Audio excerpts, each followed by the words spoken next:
Hello everyone, welcome back to my channel. तो आज है हमारी सिलाई की तीसरी क्लास। तो हमने फर्स्ट क्लास और सेकंड क्लास आप लोग के साथ शेयर कर दिए एक एक करके, और ये है हमारी तीसरी क्लास। और इस क्लास में हम बताने वाले हैं कटिंग, डायरेक्ट कटिंग बताएंगे कपड़े पर। तो ये मैंने कल आप लोगों को मेजरमेंट लेना बताया था कि हम किसी भी ड्रेस में से, ब्लाउज में से, सूट में से किस तरीके से हम मेजरमेंट लेते हैं। तो ये देखिए, ये ब्लाउज का मेजरमेंट मैंने लिया था, ये लिया था सूट का। तो कल की अगर आप लोगों ने वीडियो नहीं देखी हो फर्स्ट पार्ट की और सेकंड पार्ट की तो देख लेना। तो चलिए अब इस पार्ट में हम कटिंग बताते हैं, और एक एक करके मैं हर एक चीज आप लोग के साथ शेयर करूंगी। जो जो ड्रेस मैं बनाऊंगी, बहुत ही अच्छी अच्छी ड्रेसेज मैं बनाने वाली हूँ आगे चल के।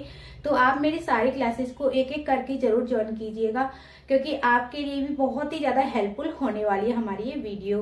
तो चलिए स्टार्ट करते हैं टाइम वेस्ट किए बिना। तो कल मैंने इस ब्लाउज का मेजरमेंट लेना बताया था, और ये ब्लाउज का नाप है जो लिखा हुआ है, वो मैं आप लोग को कटिंग इसी के अकॉर्डिंग बताऊंगी कि जो मैंने ब्लाउज का नाप बताया था कि उसकी कटिंग हम किस तरीके से करेंगे, किसी भी ब्लाउज का हम नाप लेके कटिंग कैसे करेंगे। ये है हमारा मेन ब्लाउज। ये देखिए, हैवी साड़ी का है वैसे तो, लेकिन हमें सिंपल ब्लाउज ही सिलना है, तो सिंपल तरीके से ही हम बताने वाले हैं आप लोग को। और ये है हमारा अस्तर। तो सबसे पहले हम सिंपल ब्लाउज की जो कटिंग करते हैं वो करते हैं अस्तर पर। इसको हम इस तरीके से डबल फोल्ड करेंगे। तो मैंने इस कपड़े को डबल फोल्ड कर लिया है। अब डबल फोल्ड कितना करना है ये आप लोग को बताती हूँ। इसकी जो चेस्ट है ना, वो है 36 इंच की। तो 36 का हम चौथा हिस्सा कर लेंगे, 9 इंच हो जाएगा, और 2 इंच इसमें हम ऐड करेंगे, तो 11 इंच का हम इसको फोल्ड करेंगे। और हम कटिंग करने वाले हैं पहले आगे के हिस्से की। तो 11 इंच प्लस हाफ इंच, मतलब कि 11.5 इंच का हम इसको आगे के हिस्से को हमें आधा इंच ज्यादा फोल्ड करना होता है इस तरीके से। तो यहां से मैं इसको 11.5 इंच, देखिए ये हो गया इस तरीके से। 11.5 इंच पे मैंने इसको कपड़े को डबल फोल्ड कर लिया। ये हो गया हमारा फोल्ड। पहला स्टेप तो यही है। अब चलिए, अब इसमें हम नाप बताएंगे किस तरीके से आपको लगाने हैं। अब देखिए, सबसे पहले हम आगे के हिस्से में आधा इंच का सा हुक आई वाली जो पट्टी होती है वो लगती है, उसके लिए हम लाइन ड्रॉ कर देंगे। तो ये आधा इंच की ये निकल गई। अब रह गया ये 11 इंच का। अब यहां से हम इसको नापेंगे। तो इसका हम सबसे पहले निकालेंगे शोल्डर। तो शोल्डर देखिए, इसका मैंने नापना बताया था कि किस तरीके से। इसका मैंने जो शोल्डर लिया था वो बिल्कुल फिक्स आप लोगों को बताया था।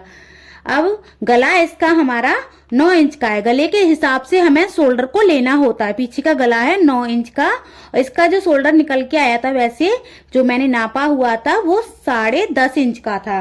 अब 10.5 में से हम आधा कर लेंगे, तो 5.25 इंच ये हो जाएगा।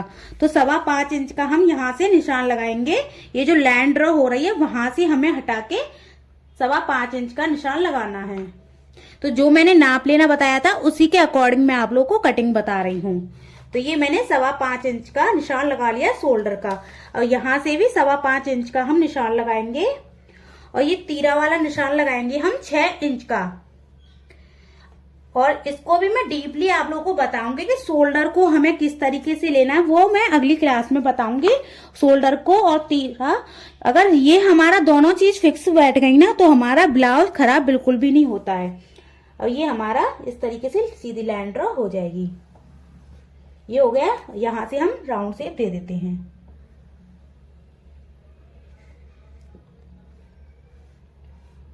तो हम यहाँ पे ज्यादा गहरा राउंड शेप नहीं देते हैं। देखिए, ये हमने 1.5 इंच का राउंड दिया है। और यहां से देखिए हम इसकी फिटिंग का नाप लगाएंगे 9 इंच पे। इस वाली लाइन को छोड़ते हुए हर निशान आपको लगाना है, क्योंकि ये फ्रंट पार्ट है। हम फ्रंट पार्ट को अलग कट करते हैं और बैक पार्ट को हम अलग कट करते हैं। अब आपको शोल्डर जितना भी चौड़ा चाहिए वो आप अपने अकॉर्डिंग रख सकते हो। तो मैं 3 इंच का ये शोल्डर रख रही हूँ। तो इस 3 इंच का मैंने शोल्डर रख दिया।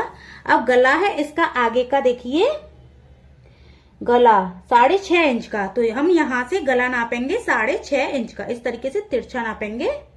तो ये हमने गला 6.5 इंच का निशान लगा दिया।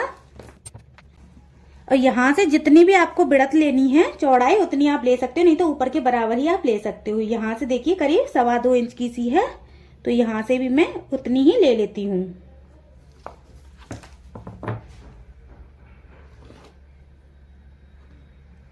यहाँ पे भी राउंड शेप दे देना है, जो भी आप गला बनाना चाहो उसके अकॉर्डिंग आपको देना है। अब इसकी हम लंबाई को नापेंगे। लंबाई थी इसकी 13.5 इंच की, तो 13.5 इंच की इसकी लंबाई है। तो इसमें तो तीरा वाला था, लेकिन मैं आप लोगों को इस ब्लाउज को बिना तीरा का बताऊंगी, मतलब कि सिंपल बताऊंगी, क्योंकि अभी हमने कोई भी ब्लाउज की कटिंग तो आप लोगों को बताई नहीं है, तो इसीलिए आपको पहले इसको सिंपल बताऊंगी। तो अब 13.5 में हमें कितना प्लस करना है, आधा इंच तो हमारा ऊपर चला जाएगा, तो 14 इंच हो गया। और अगर आपको फोल्ड वाला नीचे से फोल्ड, ऐसे हम जो फोल्ड करते हैं वो वाला बनाना है ना, तो उसके लिए आपको 1.5 इंच और एक्स्ट्रा लेना होता है। 1.5 इंच उसके लिए हो गया। और साइड में भी टक्स आता है 1 इंच का, 1 इंच वो हो गया।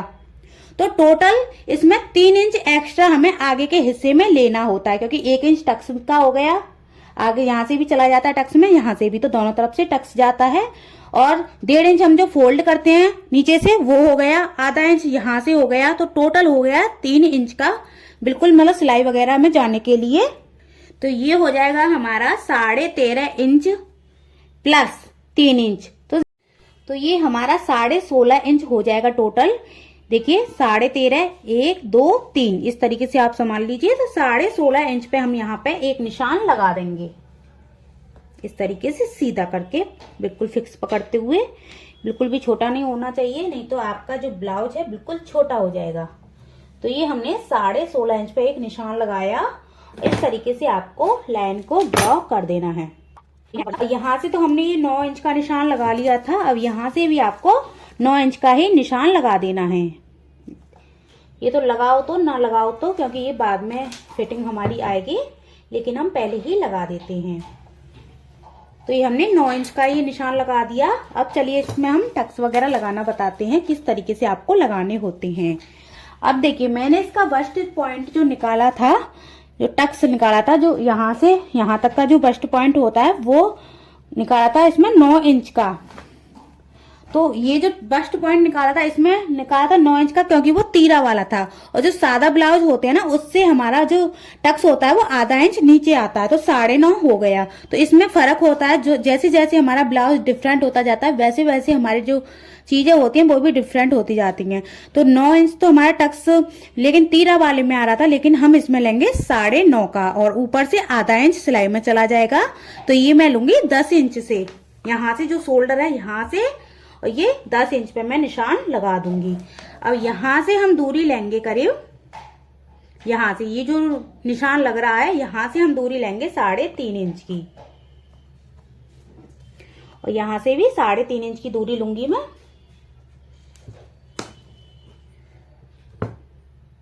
और इस लाइन को हम सीधा ड्रॉ कर देंगे। तो ये हमारा पहला टक्स हो गया, और यहाँ से ही हम इस लाइन को सीधा ड्रॉ करेंगे पहले, जो हमारी पहली लाइन निकल के आई थी टक्स वाली। और यहीं पे हम सारे टक्स लगाते हैं, क्योंकि अब दूसरा टक्स ये वाला यहाँ से जो आता है वो वाला लगाएंगे हम यहाँ से 1.25 इंच की दूरी पर। तो हल्का सा ऊपर लेते हुए लगाएंगे ये, इस तरीके से 1.25 इंच की दूरी पर। और ये वाला भी हम लगाएंगे 1.25 इंच की दूरी पर। यहाँ से ये वाले टक्स से ही आपको सारे निशान अब लगाने हैं, हल्का सा ऊपर लेना है। और ये वाला भी हम यहाँ से लगाएंगे करीब 3-3.25 इंच की दूरी पर, इस तरीके से तिरछा लेते हुए। ये हमारे तीनों टक्स हो चुके हैं इसी टक्स से ही। अब इस तरीके से इस टक्सों को हम तिरछा मिला देते हैं।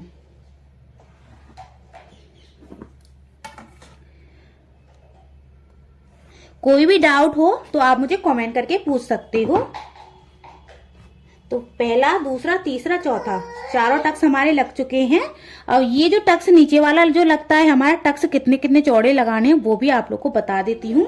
ये वाला टक्स आपको आधा इंच का सा लगाना है, 1/4 इंच दबाओगे तो आधा इंच दब जाएगा। ये वाला भी आप 1/4 इंच दबाओगे तो आधा इंच दब जाएगा। जैसे कि आपको बता दूं, आधा इंच होता है हमारा इतना होता है, और इसमें ऐसे देखिए इतना हो गया ये आधा इंच, ऐसे मान लीजिए यहाँ से 1.5 इंच से 2 इंच। अब हम इतना दबाएंगे केवल, इस तरीके से इतना दबाएंगे केवल, तो ये आधा इंच दब जाएगा इस तरीके से। ऐसे ही ये वाला इतना ही दबाना और ये वाला भी आधा इंच का सा ही दबाना है। ये वाला थोड़ा बहुत ज्यादा या कम भी ज्यादा भी दबा सकते हो, लेकिन ये वाले आपको ज्यादातर तीनों ही बराबर दबाने होते हैं। अब इस टक्स को आपको किस तरीके से निकालना है वो आपको बता दूं।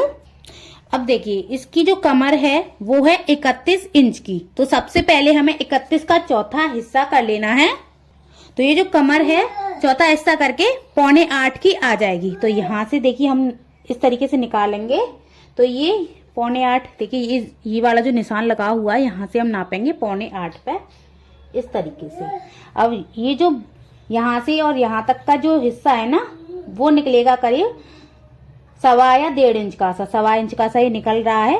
तो 1.25 इंच का ही हम इस टक्स को लगा लेंगे। तो इस तरीके से 0.25 इंच इधर दबाएंगे और 0.25 इंच इधर दबाएंगे।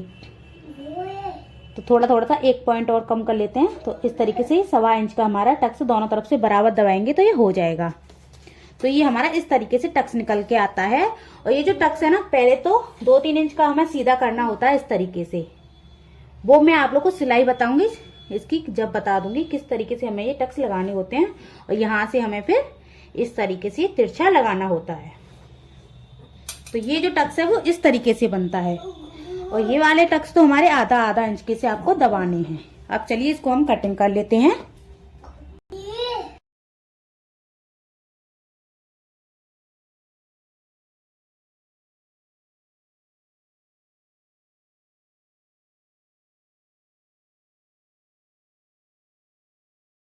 मैंने पीछे के टक्स भी लगा लिए इस तरीके से।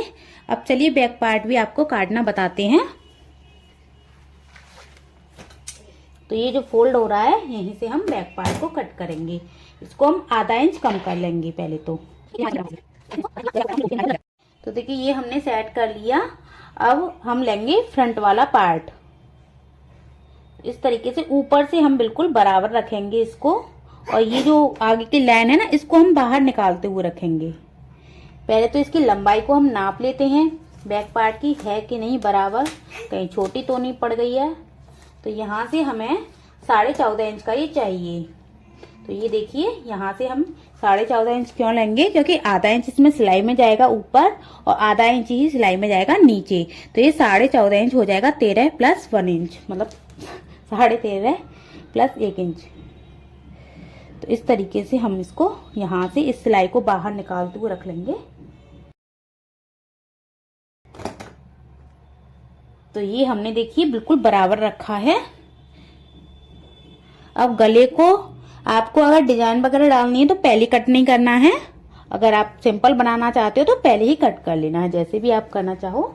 अब जैसे जैसे इसमें हमारा निशान लगे हुए हैं वैसे वैसे आप या तो डायरेक्ट कट कर लीजिए या फिर पहले इस तरीके से निशान लगा लीजिए।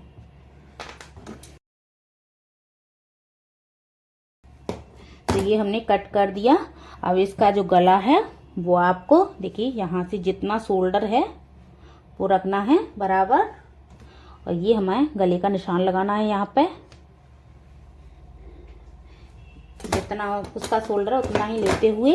और यहाँ से जितना भी आपको गला रखना है, तो मैं तो इसके अकॉर्डिंग ही आपको कटिंग बता रही हूँ, तो इसके अकॉर्डिंग ही गला रखूंगी। तो पीछे का गला इसमें 9 इंच का है, तो यहाँ पे हम 9 इंच का निशान लगा देंगे।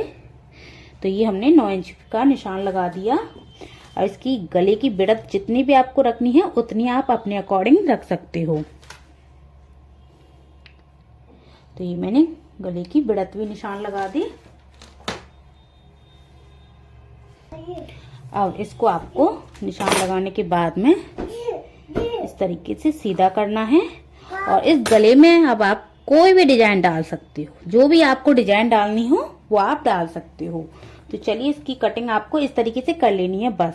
अब इसकी जो लंबाई है वो मैं निशान लगा लूँ एक बार फिर से, ताकि प्रॉपर हो जाए ये बिल्कुल बराबर। तो 14.5 प्लस इधर से भी आपको नापना है दोनों तरफ से, ताकि बराबर कटे ये। तो ये मैंने दोनों तरफ से निशान लगाए।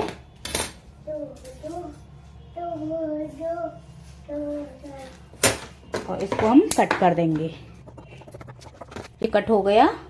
अब इसमें तो हमें पीछे वाले हिस्से में तो कुछ नहीं करना, लेकिन आगे वाले हिस्से में थोड़ा सा हमें और चेंज करना है, क्योंकि हमने इसका शोल्डर जो आर्म होल है वो बिल्कुल बराबर कट किया हुआ है, और इसका जो आर्म होल है ना वो हमें बाद में ही छोटा करना होता है, कटिंग करने के, बैक पार्ट को कट करने के बाद में। क्योंकि फिर कभी कभी क्या होता है, हम गलती से अगर बैक पार्ट को भी सेम तरीके से कट कर देते हैं तो पूरा पार्ट हमारा बेकार हो जाता है। इसीलिए यहाँ से आपको ½ इंच करीब, ज्यादा नहीं, केवल ½ इंच पीछे करते हुए यहाँ तक ही करना, और यहाँ से आपको छांट देना है इसको। ½ इंच का सही निकाल दिया। तो ये हो चुकी है हमारी फाइनल कटिंग आगे और पीछे के पार्ट की। तो कैसा लगा आप लोग को हमारा ये आइडिया, कमेंट करके जरूर बताना। तो गाइज आई होप आप लोग को हमारी ये ब्लाउज की कटिंग पसंद आई होगी। पसंद आई हो तो प्लीज लाइक करना, शेयर करना, और चैनल को भी सब्सक्राइब करके बेल के आइकन को प्लीज जरूर कर लेना। और इसकी स्लीव की कटिंग में आप लोग को बताऊंगी स्टेप बाय स्टेप, एक एक चीज की किस तरीके से हमें स्लीव की कटिंग करनी होती है। और चलिए, अब ये हमारी 3 क्लास तो कंप्लीट हो चुकी है, अब वेट करिए 4th क्लास का। Bye bye. और कोई भी डाउट हो तो आप मुझे कमेंट जरूर करना, क्योंकि कमेंट नहीं करोगे जब तक हमें पता ही नहीं चलेगा कि आपकी कुछ समझ में आया या नहीं आएगा। Bye bye.